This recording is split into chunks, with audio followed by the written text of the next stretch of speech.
Hello fellow YouTubers, welcome back to YouTube Gaming Community number 118. So originally I was going to talk about the 25th anniversary of Castlevania, but it's going to be involved in my topic. My topic is kind of inspired by Alpha Mega Sin's video, which inspired the Sainted Magnus Show to make a tag video, which inspired me to do this topic. I know it's a lot of arrows here.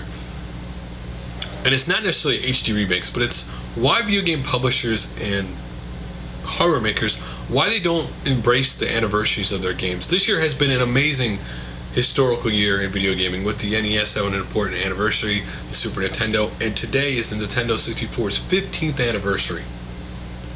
Nintendo especially I'm going to pick on because this is a year Nintendo with the Wii could be celebrating their history. This could have been a big year for the Wii. They could have, like, Zelda boggles my mind. I mean, I know Skyward Sword's coming out, but why they don't have a I know people are going to say, well, there just came one out 5 years ago on the GameCube, but that doesn't matter. You could do one every 5 years.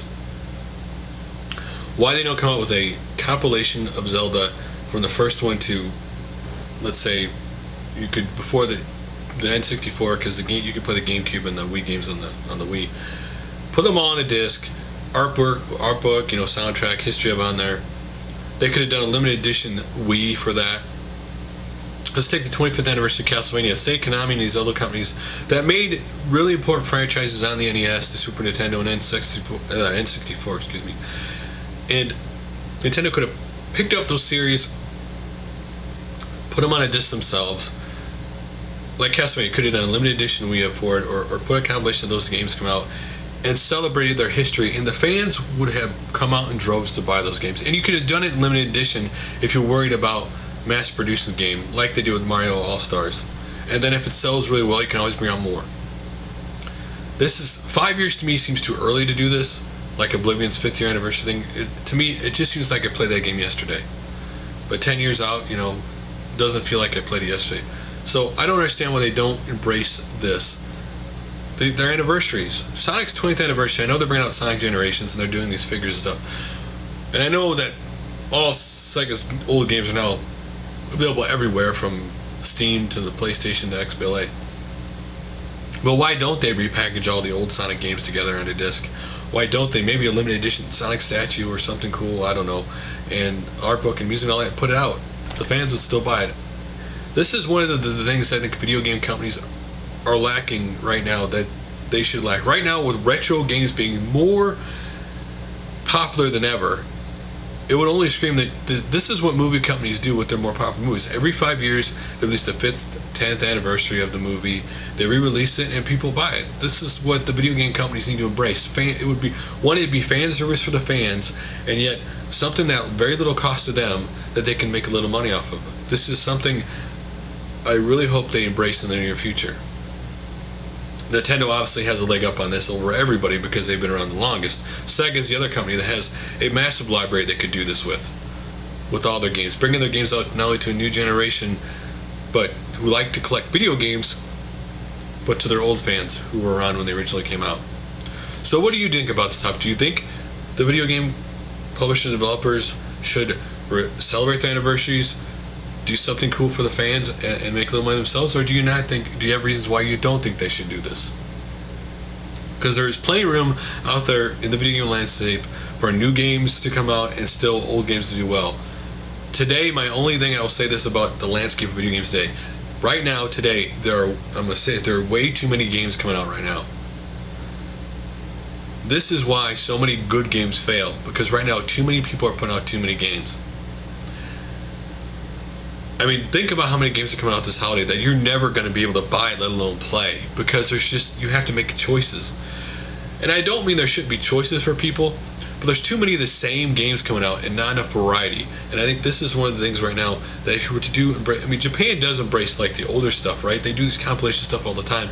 Something they need to be embracing over here. Of all the companies that embrace this, ironically enough, of limited editions, it's Microsoft, not Sony and Nintendo, which you think would be the other way around. So, we'll read your comments next video. I'd love to hear your opinion on that. So, let's get to comments from YouTube Gaming Community number 117, where I talked about, you know, what do you think of the possibility of somehow of a working designs coming back, or a successor to it coming back today? And the first comment was from Marauder NOR. And he said, I think Working Designs is back in a way with companies like Xseed and NIS America, but I do really miss Working Designs Iron Storm, one of my favorite Saturn games. And this is what a lot of people may forget. Everybody remembers Working Designs for great RPGs, but Working Designs did release a lot of good shmups back in the day. And I think at some point we are going to get a resurgence in shmups, in physical form. It's just right now, these things go in cycles, and right now it isn't their turn. There has to be something that spurs that moment, and right now there's just not that game that makes everybody want to buy it. That's how these things start. So next up is Nostalgic Dan 1, and he said, it seems like Xseed, Atlas, and NES America are the new Working Designs to me. This is why I'm an avid collector of Xseed, NIS, and Atlas games. They care about their fans and go the extra mile for the fans. These companies rely on the ideals of what Working Designs used to represent. Sadly, I think Working Designs is in the past, even though I would welcome them back if they ever came back. And I don't know if they're going to come back, to be honest. I mean, things that happen never happen again. I mean, it's just one of those things. I mean, the games at Xseed, NIS, American Atlas, I absolutely love their games they come out with. And do I need a Working Designs? Probably not, but it's kind of like Atari. I always hoping Atari's going to come back, and it's never going to happen. You're kind of hoping against hope because you have those nostalgic memories, but you know that it's never going to probably happen. Electric Adventure said, this is the sort of IE actually giving you something to buy is what the companies need to do if they want to sell hard copies instead of just move all the online, Steam, PSN, Xbox, etc. There have been several valid discussions lately around some game developers giving maps, soundtracks, and other gimmicks in a nice box, but for the very reason of giving stores something to sell. Otherwise, I can see is a never-ending price reduction at retail level, which leads to no profits. And like I said about the anniversary thing, this is one of the things you could do in the physical form that would sell games that the online form cannot in digital distribution. I don't think we're going to go physically totally digital anytime soon. I don't know if we ever will. Totally. I think the games that won't do very well will, but I think the major games will always be released in physical form because I think that's what most people today like. Now in 20 years, maybe that completely changed. Heck, maybe 10 years that changes. For now, I don't see that changing. And not everybody, again, cared about Working Designs. Henry Blazer 20 said, I could care less about Working Designs or any game they came out with, and could care less about them coming back. And that's some people don't care. They never either play the games or they didn't care for their games. And that's a valid point. X-Cord Muffin X said, I'm in a unique situation where I like a bunch of Working Design games, but at this point it really doesn't matter to me if they are or a company like them shows up. Since I'm pretty much fluent in Japanese, the hype I feel for games getting translated is significantly dim now compared to when I couldn't speak Japanese. Now if a game doesn't get translated, I just go ahead to the store and buy it anyway. Some series I prefer in Japanese over English. I'm looking at you, Persona. And that is true. For the people who can speak Japanese and who can buy the actual game or have the system to play it, bringing it over here is not important. And I think that is why a lot of people wish they bring it over, because they can't speak the language. But if people could, I don't think that would matter much, as much as it does to people who can. And the completionist said, get past all the comments. If Working Designs did come back, I'd rather see them take many RPGs from the series in the PS1 era, get them translated, and then put them on the PSN. I think right now we have enough developers that cater to the anime-style games and limited editions that come with them. I think if Working Designs want to stay in the fight for a long time, they should really go back to their roots and give North American gamers the chance to play RPGs online that had never had a North American release. And this is what I will say. Today, if these companies want to stay around and make an impact, they got to bring games that never came out over here that gamers want to play, right? For Working Designs, if they want to come back, as Genjin works, they need to go after the games that were never released over here, because there are just a lot of great games that were never released over here that we never got a chance to play. And if they did that, then I think that'd be alright. So, let's get to videos to check out. The first one is by Thomas3120, featured channel LoricElf. I always like when people talk about another channel they want people to check out. If you want to hear him talk about this channel, why check it out, check that video out. Next up, Atarileaf Playing Lately, Episode 1. This is a new series where he takes 4 games he's been playing lately. These are all on the N64.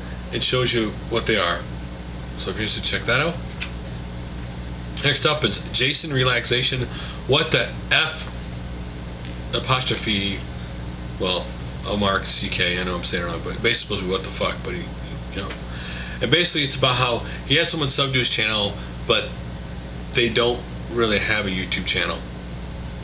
And one of the things people gotta understand that recently YouTube is now like part of Google, and so people can now be part of your channel, but not actually have a YouTube channel. And so you may see more of these out there. Some people have already seen this happen where they say somebody subs to your channel, but they don't have a YouTube channel. So next up is Star Soldier 1. Star Soldier 1 PU pickups, $1,000 rarities or $2 junk. He gets a ColecoVision Atom, which you don't know, that was kind of like the ColecoVision's version of a home computer. He gets some Saturn and some real cool Saturn games, so if you're interested, check that out.